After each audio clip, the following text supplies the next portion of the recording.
Bem-vindos de novo ao Fundamental Canal, mais uma edição do local ao global com o Pedro Afonso. É uma rubrica que estreámos no mês passado, em novembro, e que vai para o ar aqui no nosso canal às terceiras sextas-feiras de cada mês. E tem o objetivo de ouvirmos o comentário do Pedro Afonso em relação a temas, tal como o próprio nome da rubrica indica, de âmbito local até ao âmbito global. Afinal, vivemos no planeta Terra. Pedro, bem-vindo outra vez ao Fundamental Canal. Obrigado, Nuno. E à nossa rubrica. Boa tarde a todos os espectadores. Eu ia dizer ouvintes, mas não espectadores. Também lhes chamamos seguidores. Seguidores, é a palavra que se aplica melhor, certo? Penso que sim. Então, ok. A todos os seguidores do Fundamental Canal, é um gosto de estar aqui novamente. Vamos então seguir com o nosso comentário. E esta edição é uma edição de fim de ano, portanto tem com certeza temas para que possamos debater. Vamos mais fazer um balanço do que foi, pelo menos essa é a minha intenção, um balanço do que foi o 2024 em algumas perspectivas e em alguns temas. É verdade, Pedro. Olha, e até sugeri que começássemos pelo âmbito local. Temos aqui alguns temas que podemos analisar. Proponho-te que comecemos por fazer uma espécie de um resumo daquilo que foram as atividades e o contexto das principais forças políticas de Alenquer. O que é que te apraz, Pedro, neste aspecto? Este ano ainda não temos muita coisa, para o ano vamos ter muito mais para falar, mas podemos passar por cada uma delas e reviver aqui os pontos que eu julgo mais importantes, começando, por exemplo, pelo Partido Socialista, que é o maior partido aqui no Concelho de Alenquer. Teve como ponto alto, ponto de interesse a eleição, houve eleições para a Conselhia, houve só um candidato, o João Nicolau. Depois não houve mais nenhum candidato. De seguida fizeram eleições para a candidatura à Câmara Municipal, porque o PS faz umas eleições internas para que os militantes escolham quem será o candidato à Câmara Municipal. Apareceram dois candidatos, o João Nicolau, como era de prever, com a sua candidatura à Conselhia e tudo fazia prever que era ele, e o Hélder Miguel, que foi uma surpresa aparecer assim à última da hora. O resultado esse já não foi surpresa, venceu o João Nicolau, e portanto a partir daí ficou escolhido o candidato à Câmara. Foi apresentado, como é costume, no jantar de 5 de outubro, que o PS organiza todos os anos em Alenquer. Aqui a novidade é, depois disto tudo, o vereador Tiago Pedro dizer na comunicação social que realmente, eu acho que ele disse mesmo que se arrepende, ou pelo menos deu a entender que poderia estar arrependido de não ter ido de não ter ido contra o João Nicolau, quando foi também o Hélder Miguel na corrida à candidatura à Câmara Municipal de Alenquer. Diz isto, mas depois diz também logo a seguir que não põe de parte uma candidatura independente, deixa muitos pontos de interrogação dentro do PS. E isso, obviamente, uma candidatura independente do Tiago Pedro não é indiferente para o Partido Socialista. Na tua leitura, Pedro, porquê é que o Tiago Pedro não terá avançado quando teve a oportunidade de defrontar nesse contexto o João Miguel Nicolau? Eu não sei. E também o Hélder Miguel. Sim. As eleições para candidatos à Câmara Municipal de Alenquer, no PS, foram feitas muito pouco tempo depois das eleições da Conselhia. E as eleições da Conselhia tinha havido um único candidato e o resultado tinha sido, esmagador. E mesmo contra o Hélder Miguel depois provou-se isso. Eu acho que o João Nicolau, se a gente poderá dizer, controlava e controla muito bem a máquina do Partido Socialista. E o Tiago Pedro tem noção disso. O Tiago Pedro, em relação à militância e à participação ativa na vida do Partido Socialista, tem muito menos do que o João Nicolau. E se tinha a ambição de ser candidato, deveria de ter sido mais proativo nesse aspecto. Sim, teve bastante tempo para se preparar para isso. pelo menos, já não digo os outros anos, mas estes últimos 3 anos, poderia ter-se preparado, inclusive dentro do PS, para esse cenário, porque ele sabia perfeitamente que o candidato do Partido Socialista seria escolhido numas primárias. E depois não o fez. Como dizia Sá Carneiro, a política sem risco é uma chatice, e sem ética é uma vergonha, mas neste caso aqui põe-se só o risco. Às vezes é preciso correr risco em política, mesmo que percamos, paciência, mas fomos lá, fomos a jogo, e isso não aconteceu com o Tiago Pedro. Coisa diferente é ele estar a pensar em ir com uma lista formar uma lista de independentes. Isso é totalmente diferente, tem legitimidade para isso. Mas não é a mesma coisa. Mas não é a mesma coisa, claro. De entre ambos, Pedro, estamos ainda dentro do PS, sim, há vários partidos, mas de entre ambos, de Tiago Pedro e João Miguel Nicolau, qual achas que estaria melhor preparado para o desafio? Eu tenho duas visões diferentes dos dois. Como conhecimento da máquina administrativa e da máquina da Câmara por dentro, acho que o Tiago Pedro está melhor preparado do que o João Nicolau. Por outro lado, o João Nicolau, talvez como novidade por parte do PS, apesar de já se ter muitos anos de PS, por ter também passado alguns anos na Assembleia Municipal, o que não é igual ao tempo que o Tiago Pedro passou a nível de variação e a nível de adjunto do Presidente da Câmara. O Nicolau tem muito mais tempo nesse aspecto. O Tiago Pedro tem muito mais tempo do que o João Nicolau. Mas o João Nicolau, eu penso que terá, em termos políticos e em termos de aceitação pela população, poderá ter melhor aceitação do que o Tiago Pedro. Penso que essa é a minha opinião. Acho que o João Nicolau fará um melhor resultado do que se fosse o Tiago Pedro. PSD, Chega, CDU, Iniciativa Liberal, CDS, o PSD, vamos para o segundo. Pela hierarquia, o PSD teve uma primeira parte do ano calma e tranquila, e uma segunda parte realmente totalmente diferente, sem fazer comparações com o Sporting, mas está totalmente diferente o jogo. Houve o que nós já falámos no nosso foi um bocadinho também ao programa. Sporting, Pedro.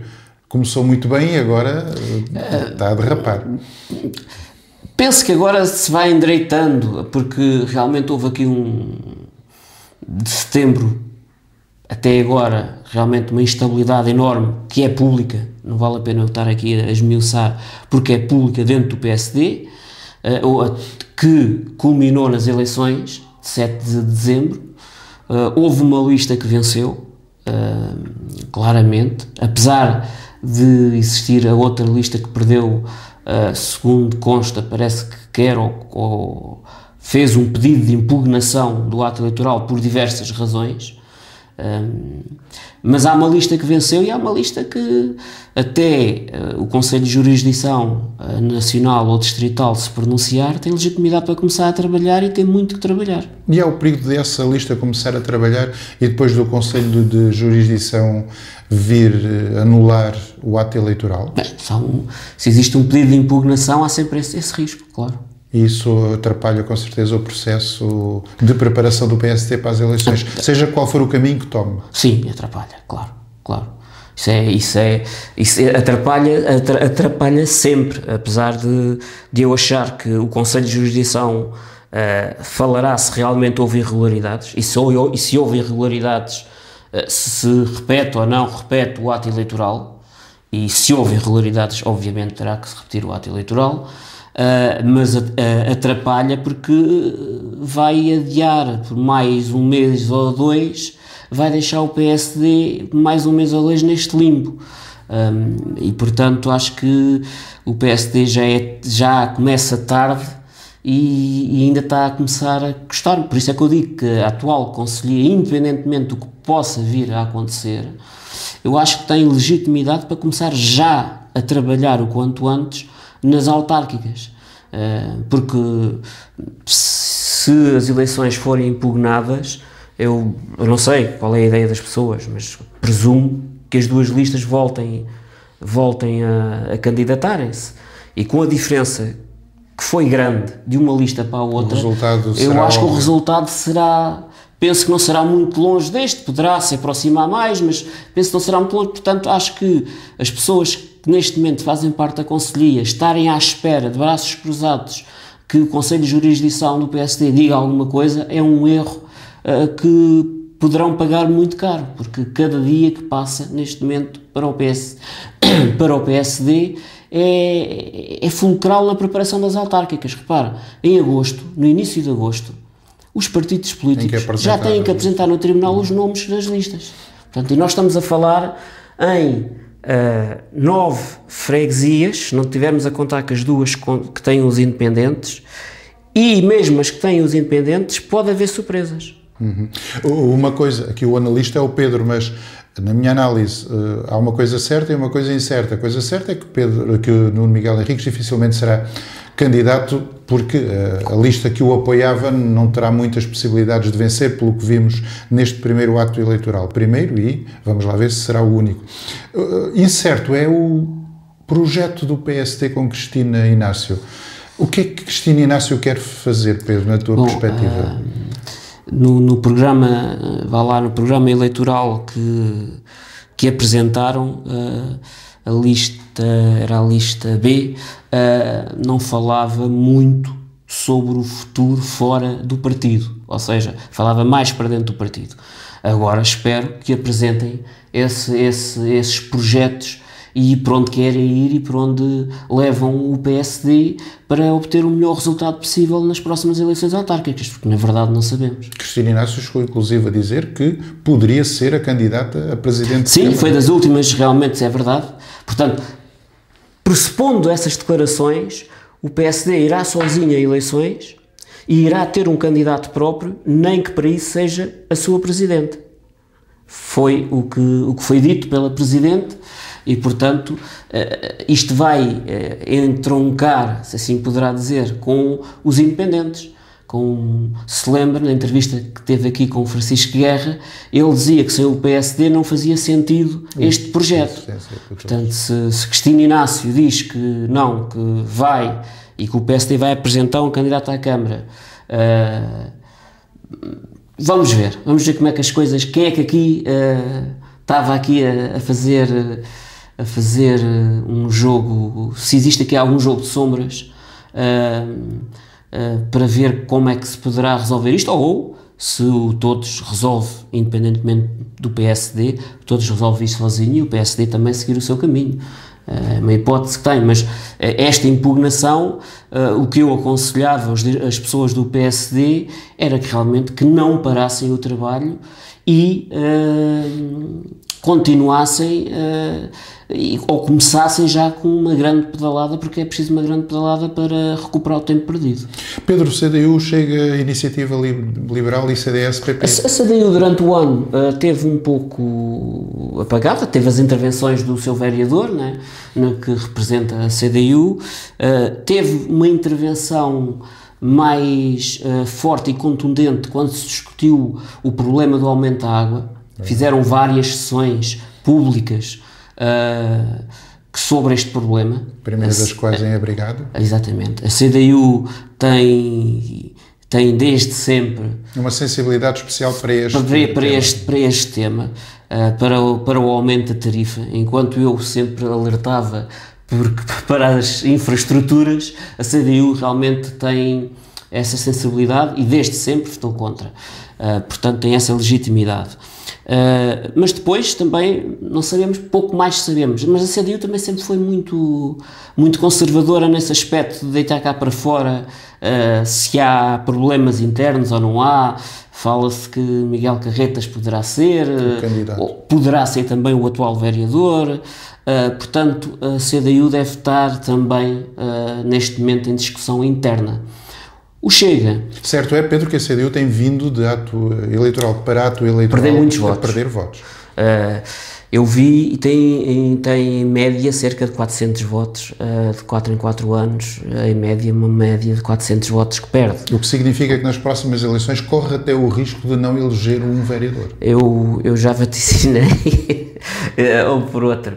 Penso que nas próximas eleições a CDU vai discutir com o Chega a eleição de um vereador, ou mesmo os dois vão conseguir eleger um vereador, porque vão estar na casa dos 2.000 votos cada um, e portanto vão estar ali muito taco a taco.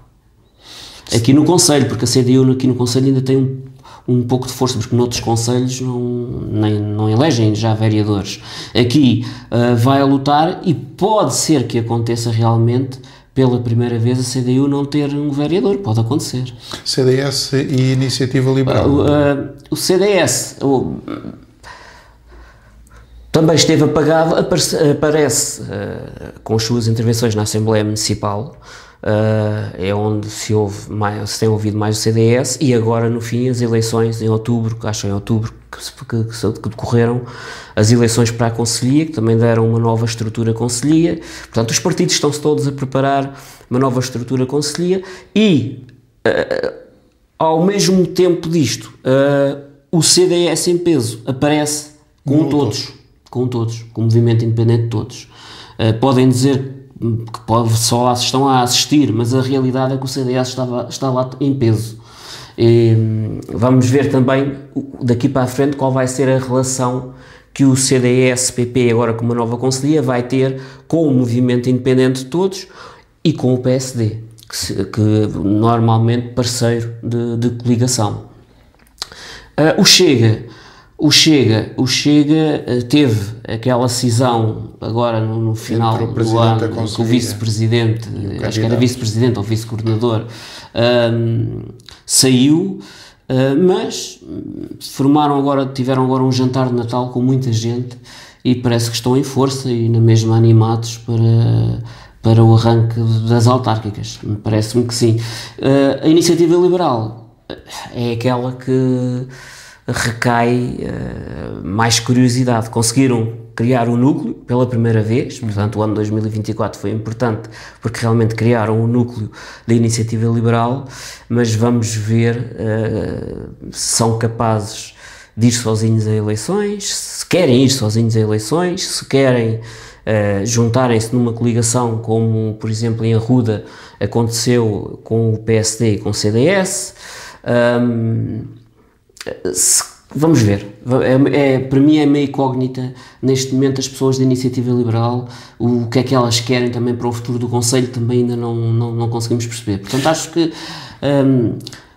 estão muita gente a resguardar-se, mas acho que a partir de janeiro, a partir do primeiro trimestre do ano que vem, não tem mais espaço para se resguardar, e têm mesmo que começar a pôr cá para fora aquilo que pensam os candidatos, e tem que começar a apresentar propostas. Aqui do local ao global, o Pedro Afonso falou dos principais partidos e do contexto do Conselho de Alenquer, uma espécie de balanço de 2024 e também um bocadinho de perspectiva do que poderá ser, sim pela rama, o 2025. Para além do contexto político, tivemos também aqui outros temas que marcaram a atualidade, Pedro. Destaco aqui a questão da Chemina, houve aqui um desenvolvimento, e também a questão do problema da Passinha. Podemos começar pela Chemina. Sim, a Chemina em 2024 foi um desenvolvimento mau, que já há algum tempo se esperava, e aqui eu tenho dificuldade em falar, porque realmente durante muito tempo, os vereadores da oposição chamavam a atenção, nomeadamente o vereador eleito pelo PSD, chamou a atenção sobre este tema da Chemina.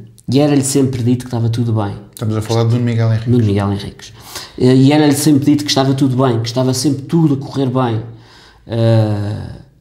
Quando não está, e já se previa isso, porque as coisas, o investidor chinês começou a adiar o pedido de informação prévia, que era preciso pôr, depois acho que pôs, mas depois era preciso pôr o projeto e acabou por desistir. Bom, isto é mesmo um elefante na sala, porque temos aqui um edifício histórico, que neste momento são 4 paredes, que... A cair. Está assim há mais de 20 anos, com o perigo de cair com uma creche ao lado da Santa Casa da Misericórdia, e a Câmara Municipal agora veio falar outra vez de possibilidade de outros investidores para outros hotéis. Eu acho que a Câmara Municipal tem que tomar a iniciativa e não pode estar à espera que venham outros investidores. Marriott era outro hotel que se falava. Ou seja, na tua perspectiva, Pedro, está-se a ver que é muito difícil aparecer alguém que de facto tenha interesse. Sim, num investimento concreto. Exatamente. Vai ser muito difícil aparecer e já vimos isso. E a Câmara vai ter que tomar a iniciativa ela de, seja quem for que ganhe, porque eu acho que daqui até às eleições falta ainda um ano, é verdade, menos de um ano, mas não sei se irá aparecer algum investidor ou se aparecer algum interessado, vamos ter a mesma ladainha, um tempo para apresentar o pedido de informação prévia, depois outro tempo para o projeto, portanto... E eu acho que a Câmara tem que dizer, não, este edifício está aqui no meio de Alenquer, o que é que nós queremos?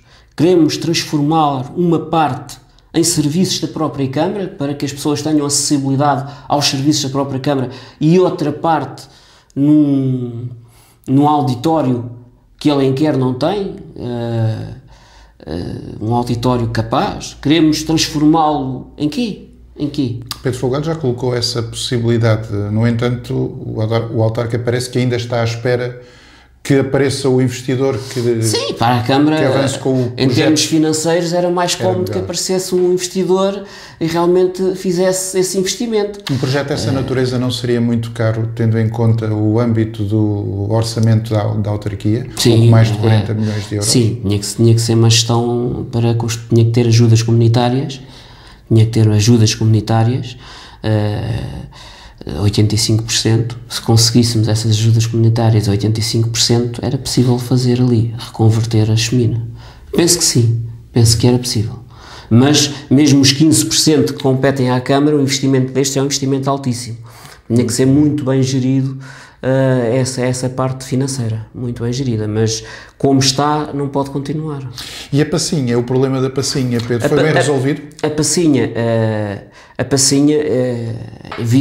2024, é o início da resolução do problema, ainda não está resolvido. Falta a estrada.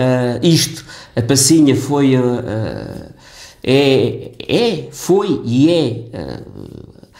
o reflexo da falta de planeamento que existiu no atual PDM. Relembro que o atual PDM é de 95, é um PDM de primeira geração.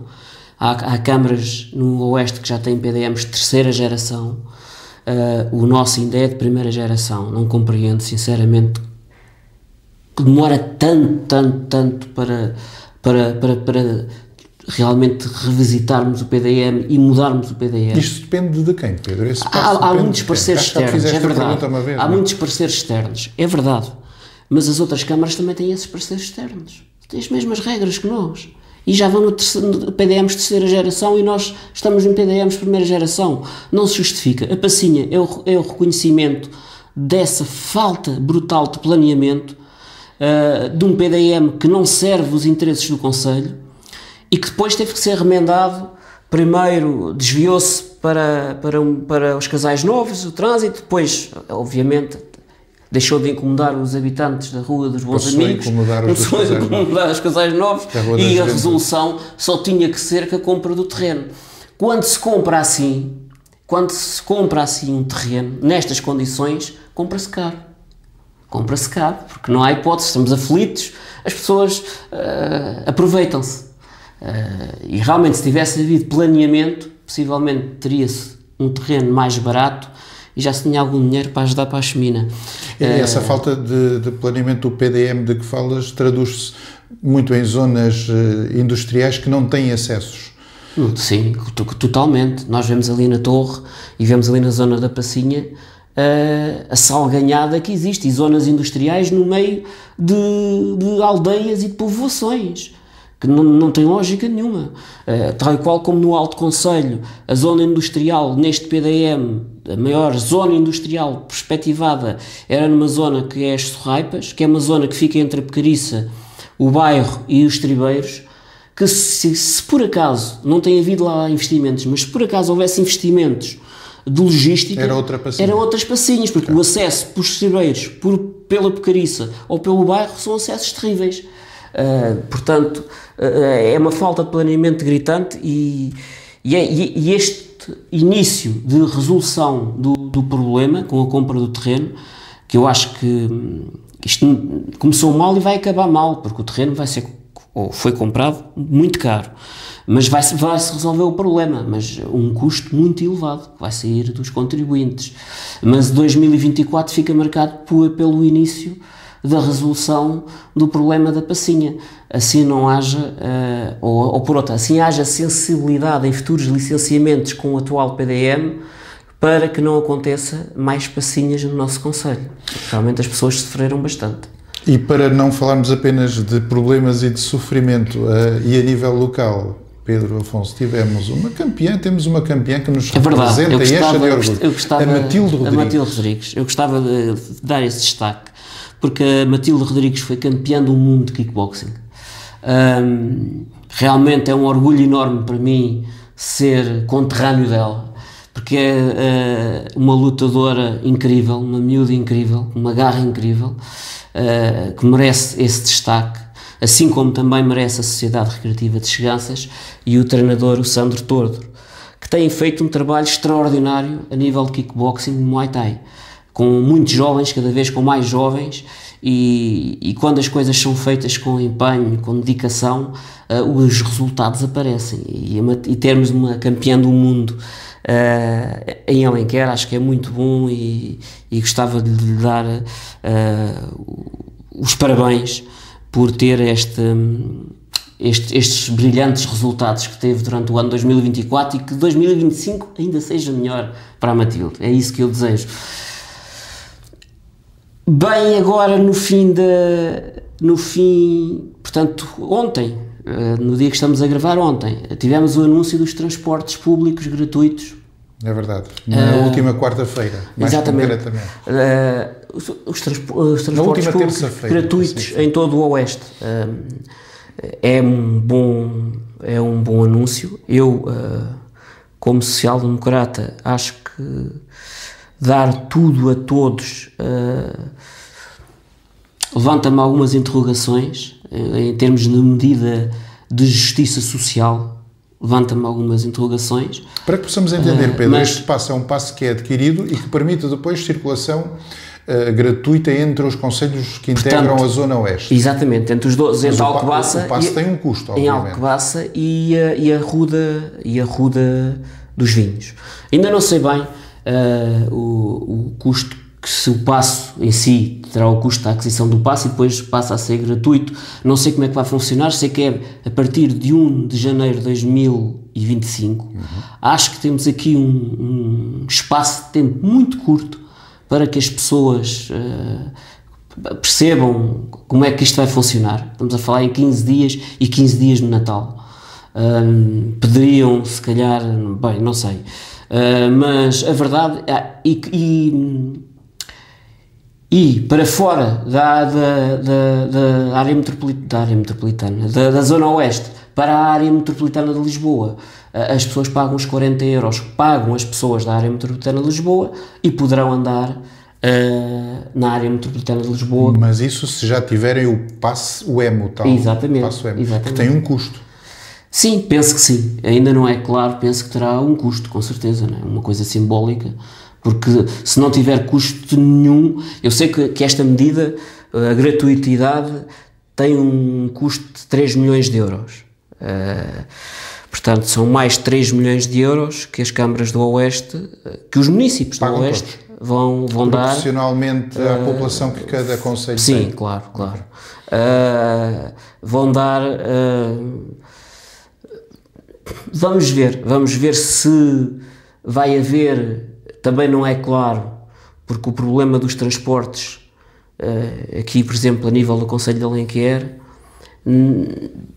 aqui na zona urbana, claro que é o custo que influenciava, custava o passe concelhio 30 euros, mais os 40 da AML, que fazia 70 euros, e isso fazia diferença em muitas famílias, e agora passa a ser só os 40 euros, isso é ótimo. Portanto, vamos ter o fim daquelas pessoas que vão a pé desde o centro do carregado até à zona da... Resta-me perceber se isso acontece apenas nos concelhos limítrofes, não é claro, se uma pessoa de Alcobaça pode vir de forma gratuita, ou com 40 euros de Alcobaça até ao Campo Grande, por exemplo, não sei. Agora, é uma medida inovadora, no país é uma medida realmente inovadora, não havia igual, e portanto, mas como eu ia dizer, em Alenquer, resta-nos saber se isso significa que as carreiras que foram retiradas em alguns circuitos, estou-me a lembrar no circuito de Meca, Bairro, outros circuitos na Espessandeira, Riba Fria, que foram retirados e que as pessoas vêm às reuniões de Câmara reclamar que precisam desses autocarros com esses circuitos, se isso vai ser reposto. Porque isso também não é claro. Quais são as carreiras que vão existir agora? Portanto, mas é uma medida nova, uma medida diferente, gratuita para todos, portanto, para todos, ninguém paga nada. Vamos ver. Entretanto, vamos caminhando para o fim do local, do local ao global de hoje. Temos ainda aqui alguns tópicos de âmbito global que vamos ter que ser um bocadinho mais sintéticos. Sim. Começar pela admissão de António Costa e pela eleição. António Costa demitiu-se no final do ano passado, em 2023. Marcelo marca as eleições com 4 meses de distância. Veja a diferença em relação, por exemplo, à Alemanha. A Alemanha, houve agora a rejeição de uma moção de confiança no Parlamento alemão, vai haver eleições na Alemanha e eles marcaram já para fevereiro, 2 meses. Nós em Portugal marcámos com 4 meses, é sempre uma coisa assim, não há muito tempo. Mas pronto, houve eleições, dessas eleições saiu um novo cenário político, uma minoria, ganhou o PSD, mas com minoria, e portanto já conseguiu passar um orçamento, este governo, e se conseguir até junho governar sem haver grandes tumultos, assegura a governação até junho de 2026. Portanto, e aí é que eu acho que final de 2026 poderemos ter eleições legislativas, quando for a discussão do orçamento ou ainda antes. Este governo está a ceder a muitos pedidos de diversas áreas no sentido de atualizar vencimentos, nesse contexto estamos a cair no perigo de criar um déficit e que o país volte a ter dificuldades. Sim, o governador do Banco de Portugal veio alertar esta semana para isso, para um déficit de 0,1%, portanto ali uma coisa... eu penso que não, eu penso que o governo chegou aos anos da Troika, que nos custou muito, e o governo, mesmo que tenha, pode ser um excedente, que não seja um grande excedente, e não vai ser de certeza, porque ter que ceder a estas várias corporações que o governo está a ceder, não vai ter um grande excedente, mas acho que vai haver um pequeno excedente, tenho poucas dúvidas, só se houver aqui crises exteriores, e isso pode acontecer. A Espanha está aqui envolvida num problema de corrupção, o governo espanhol. França elegeu um novo governo, um novo primeiro-ministro que vai agora formar o governo, que também está numa instabilidade brutal. A Alemanha vamos ter eleições, quer dizer, há aqui um conjunto, temos uma série de guerras, temos a guerra na Ucrânia, temos a guerra na Palestina, a Síria agora também a pacificar-se, mas a possibilidade da guerra Israel e Irão, que pode afetar muito um mercado dos combustíveis. Portanto, há aqui sérias ameaças que podem acontecer. A partir de janeiro, a nova presidência dos Estados Unidos... Como é que vês Trump como presidente, Pedro? Qual é a perspectiva? A perspectiva da Europa? Eu tenho uma simpatia especial pelos democratas nos Estados Unidos, não pelos republicanos. Mas Trump, não sei, eu acho que é difícil fazer algo que quer que seja, algum prognóstico do que ele fará, porque ele é tão imprevisível, tão imprevisível. Ele já disse que, está a servir já para haver negociações de paz, porque ele já disse que os palestinianos, que se não fizessem as negociações de paz até ele entrar, que iriam se arrepender fortemente. Portanto, que teriam que devolver quem foi raptado depressa, porque senão iriam se arrepender, porque os Estados Unidos iria pôr-lhes uma mão muito pesada em cima. E a verdade é que está a haver negociações entre a Palestina e Israel. Mas em relação à Ucrânia também já disse que ia fechar a torneira. Eu realmente não sei como é que a Ucrânia vai sobreviver se os Estados Unidos fechar a torneira do armamento e do apoio que está a dar à Ucrânia. A Europa não tem capacidade, porque durante estes anos viveu comodamente sob o chapéu dos Estados Unidos e esqueceu-se da sua defesa. E a Ucrânia, não sei como é que a Ucrânia vai ter que ir para negociações muito debilitada. E sinceramente acho difícil a Ucrânia conseguir manter a unidade territorial que tinha antes da guerra. No tempo da primeira presidência de Trump, ele chegou a ir à Coreia do Norte, a apertar a mão ao presidente ao querido líder da Coreia do Norte. Parece que nessa altura houve, pelo menos na minha perspectiva, houve um maior respeito dos Estados Unidos e vamos lá, como líder do mundo ocidental, no tal equilíbrio de forças entre grandes potências. Sim, porque poderemos beneficiar desse nós estamos aqui a jogar equilíbrio no futuro próximo? Podemos, apesar de eu achar que neste momento a Coreia do Norte fez um acordo de defesa mútuo com a Rússia. Portanto, a Coreia do Norte mandou já soldados para a Ucrânia.